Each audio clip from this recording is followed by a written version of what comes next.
looking back on that, and it was a tough night for you, and we talk about levels, Glenn, you've seen it with Costa, you've seen it with other fighters across it, but no offence to Costa now, we're stepping into this different stage with the Tszyu family and the Tszyu dynasty. How hard was that for you back on March 31st that night? I know when we were all out the back, you delivered I thought it was a pretty incredible speech. You looked very upset, you looked sad, but how hard was that for you and your team to go through that night, coming out of it?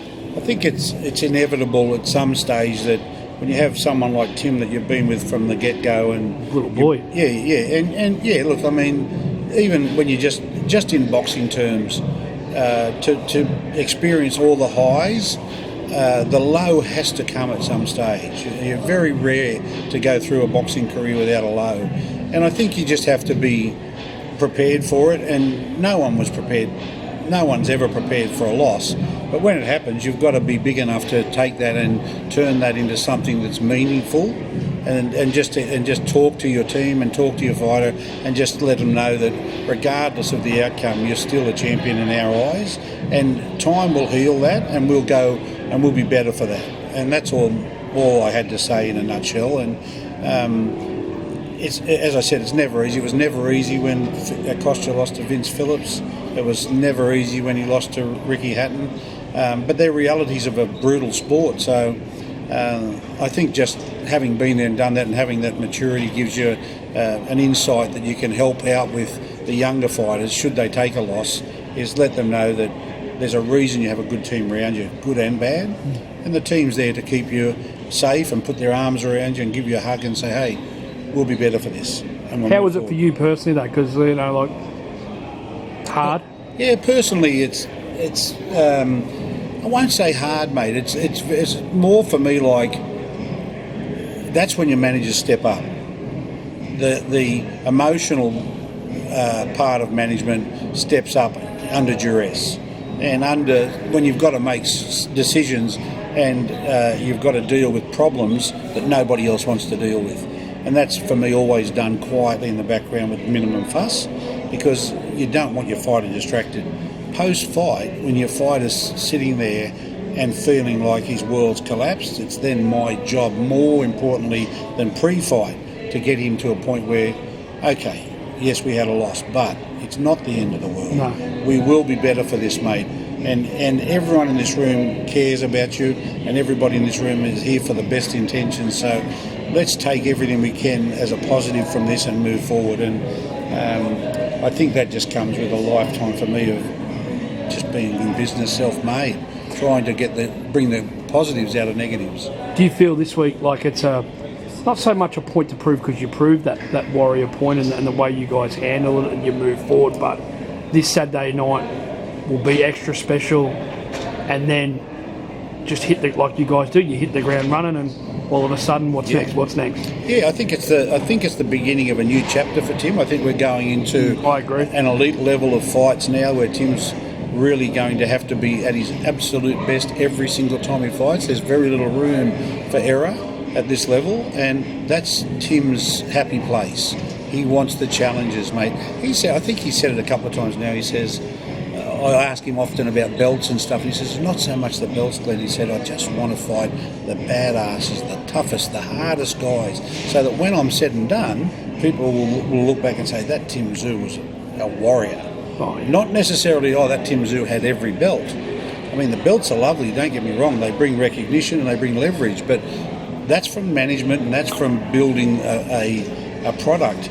From the fighter themselves, Tim Tszyu's primary interest is testing himself and wanting to be and fight the very best, the baddest men on the planet in his division. Tim wants to fight. That's pretty rare, and that's why you see him in the ring so often.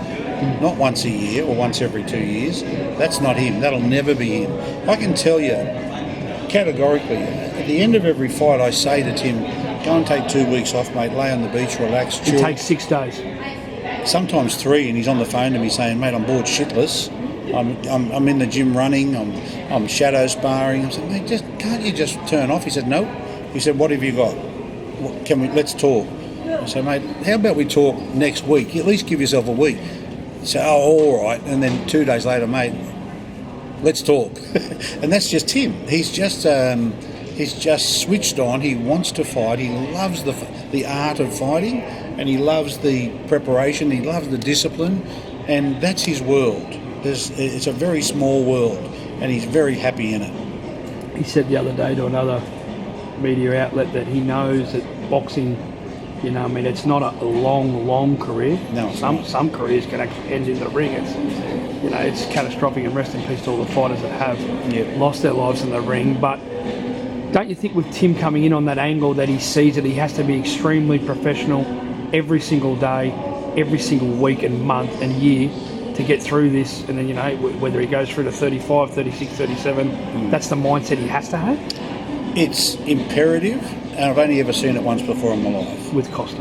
Yes. So often get asked about that, and there's an absolute DNA flow through Costa to Tim and Nikita that when they focus, it's unbreakable, mate. I'm telling you right now, Noon, and I can say to Tim, I know he's training at 3 o'clock, and he knows he's training at 3. If I try to interrupt the flow for the 3 o'clock, I get shut off immediately. There's nothing. You can't say, hey, mate, President Trump's here at 2:30, wants to see you. No. I'll say, hey, Tim, can you do this for the media guys? No. So what I do to help alleviate him with that is I'll be as fair as I can with everyone, but they're respectful of when I say no, it's no. I can't make things happen because I won't go to Tim with that. And his father was the same. So it's a carryover, but you're dead right. That carryover and that ability for those guys to stay in that framework of focus is what makes them so special. There's a lot of fighters, as you know, that will get to fight week and they've worked their asses off, they're waiting to weigh in, but they get caught up in the cameras, the pressure, all media the demand, Hollywood side of it. You don't see Tim. You can lose a fighter in fight week. You don't see Tim Tszyu, mate. He's ensconced in his room. He comes out on our schedule, hops in the car, we come back, he goes back to the room. He enjoys himself. He goes for a run, he'll have a swim, he'll do all of those things, but it's exactly the same Tim Tszyu as it was 8 weeks ago or 10 weeks ago when we started the camp. There's literally no change, and that's the beauty of an absolute focus. And when I say absolute focus, it's hard to deliver that to anybody that's not in the camp. No, I know. You don't see it. You don't see it. But I think Tim Tszyu's workouts on a daily basis are always 100% commitment, 100% focus, and he doesn't take a shortcut. I use that a lot on social media. No shortcuts, no excuses. That's him. And that is why I believe Tim Tszyu could and most likely will be the greatest Australian fighter we've had. Getting back to that Fundora debacle, the Warrior story after it, and that, is Fundora someone that you want to get back? Yes, I think there's... And Samson too? Yeah, look, I can't call it unfinished business because that fight's been done. That's done and gone, and there were circumstances, and of course in the back of everyone's mind you'd love to exact revenge upon somebody for that loss, but in all honesty, mate, there are so many other challenges. We are spoiled. No, I know. We are spoiled, but should it arise, we've talked about it. Tim wants it? Yes, we'll take that fight. If it ever comes up in the right frame, in the right roadmap, and for the right commercial reasons, we'd absolutely take that fight. 10 to 12 week camp would be ideal. Well, they should all be at this level. No, but that's sticking up for you guys. To back over there. I'm sticking up for you guys. No, I understand. You only had 13 days. Yeah, I understand. You only had 13 days. I understand. No, you're dead right. But again... Some guys would run and not show up. There's no excuse. We could have said no. So there's no excuse. We took the fight on short notice because Tim Tszyu wants to fight. And all the work that he put in, it would be absolutely devastating for him to get on a plane and go home. So that was never a question, but we could have said no. So you can't then turn around and make it an excuse that we only had 13 days. But I can tell you that Sebastian Fundora or any of those previous names, if the opportunity arises and it works, both commercially and in favour of what we're trying to bring Tim towards, 100% will take that fight. Man that you were supposed to fight's going to arrive here on Friday. He's going to be in the commentary team, Keith Thurman. I didn't know Keith was coming. Well, I'm telling you. Well, thank you, Nick. I appreciate it. I'll tell you, Tim might actually have a little bit of a word to him, actually, and Tim will say, you know, I mean, you're going to commentate the fight. They'll probably see each other before the fight. Yeah, I'm sure they will.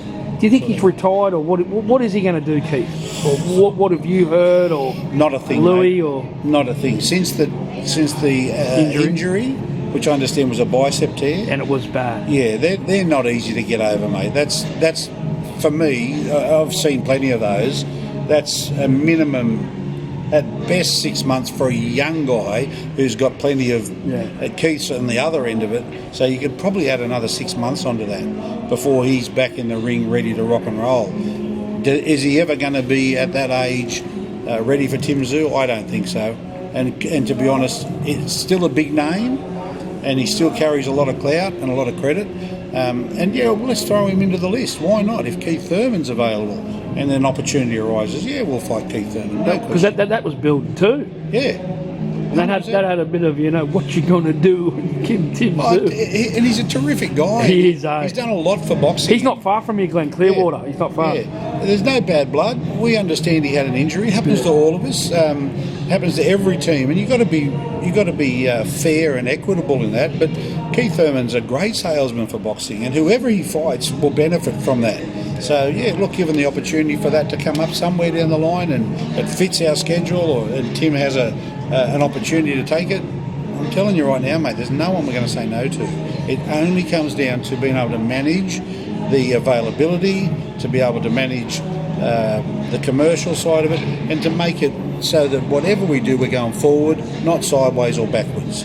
And that's the beauty of having no limits, and Al Heyman sitting there in control of a lot of these great fighters. These won't be too hard to make. No, but you can't make them, Noonan, if they're not available. No, it's fantastic and very exciting times for over the next 8 months. And you know, I was actually one that was quite advocate on our channels, and we control a few of them around the feedback with Turkey and Tim. And I'm like, guys, you got to understand how the business works. Yeah, the business is for Tim, not doing that sort of stuff. Yeah, and those certain fights. That was a little bit of strange context for us. To be honest, there's not been a discussion because you've never met with him, have you? No, I've never met with him, and I've never spoken with him. And there's no. That's not out of any other reason apart from the fact that it never got to the point where it was brought to me as something that was a legitimate offer or a legitimate discussion. First and foremost, our promoters talk to everybody, and that's what we expect of our promoters. That's their job. And they come back to me and say, hey, would this interest you? And I take that to the team. And as a manager, I didn't get an opportunity to take much to the team because there was nothing really there. There was talks of an offer, but nothing formal. But again, it's not like, I don't know if we're different to others, Nick, but when I've got something that in plan with Matt and Al and Louis that says we've got a really solid commercial opportunity for 2025, great fights, great names, all in America, and commercially unbelievable, it's very difficult to convince me that to jump over the fence to another side to do one show and perhaps lose all them opportunities as a result. I admire everything that promoters do in boxing, whether it be the grassroots hotel promoters or whether it be No Limits and PBC or whether it's Turkey Al Sheikh and Riyadh season. They are all major events that contribute to our sport and put eyes on our fighters. Given the opportunity to work with Turkey Al Sheikh and perhaps one day Tim fight in Saudi, there's nothing to stop that. But we have people to work through, channels to work through, and let our promoters work together with them. I'm big on the fact that if you want to have put together something for Tim, there's channels to go through, and if that works for everybody, happy days. One channel that might line up January, February next year is Spence versus Fundora. Look, it's a tricky one. It's a lot of talk. I feel it could happen. And it could happen in a state not far from here in Texas. I think it's a good fight. I think Texas is the place to do it. Texas is the place to do it. First off, how do you see that fight? And Oh. Is that one that you and your team sort of really look in and obviously, you could be fighting the winner I'd like to look at it for... and unifying. Sorry to cut you off. Yeah, unifying. very true, very true. I'd like to look at it for the entertainment value. Sebastian Fundora is one difficult dude to fight. I don't care what anyone says, mate.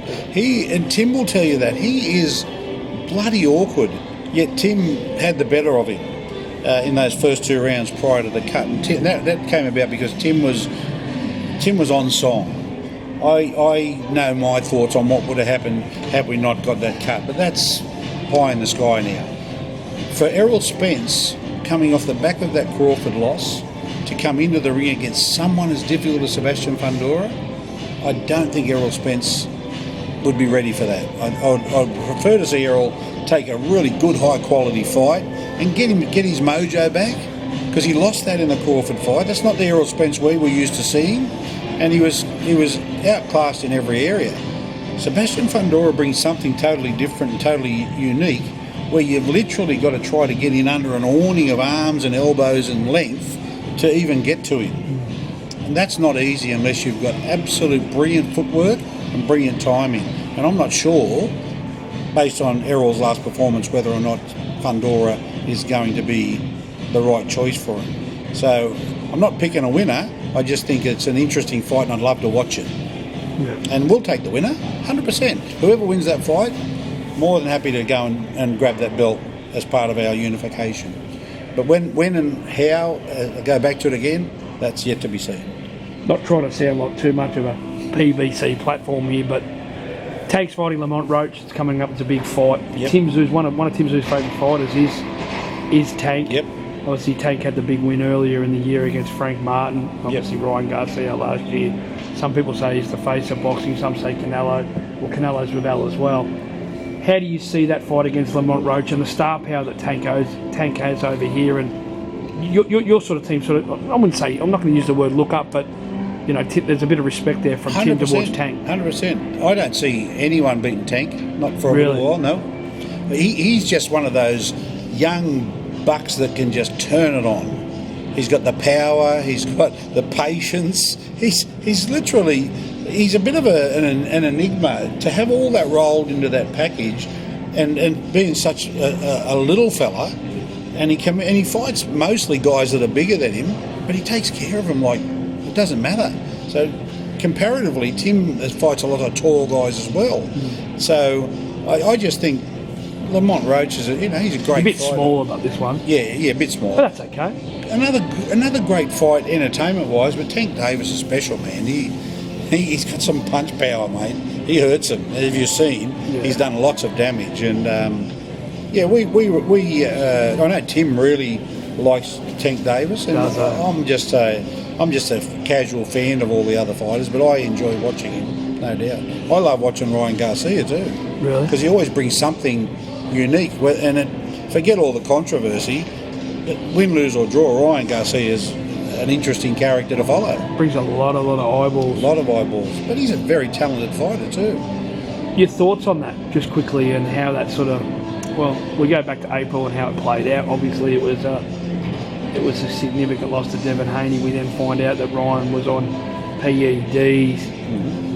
Look, you're a manager yourself of some high-profile athletes. Very, very hard for Ryan and his team to find that out, that they were positive in that. What do you think of that whole debacle, and does that warrant a rematch, and does it even make the rematch even builds it even bigger? Look, I think controversy gives you the clout to launch the rematch option and let it fester and build. And they're two big personalities, Devin and Ryan, in boxing. And there's the typical I won, and then there's the but you won under these conditions. That in itself creates a great window to build a huge rematch. I don't know if it'll happen, mate. There's talk of court cases and suing, and this is all new. We don't see a lot of this in boxing. But whatever the outcome is, don't ever forget that boxing is entertainment. And those, in the world we live in with social media and all of that, it's all about, sometimes the biggest hook gets the numbers. And those two guys, Ryan and Devin, if they get back in the ring together, it's going to be a big hook.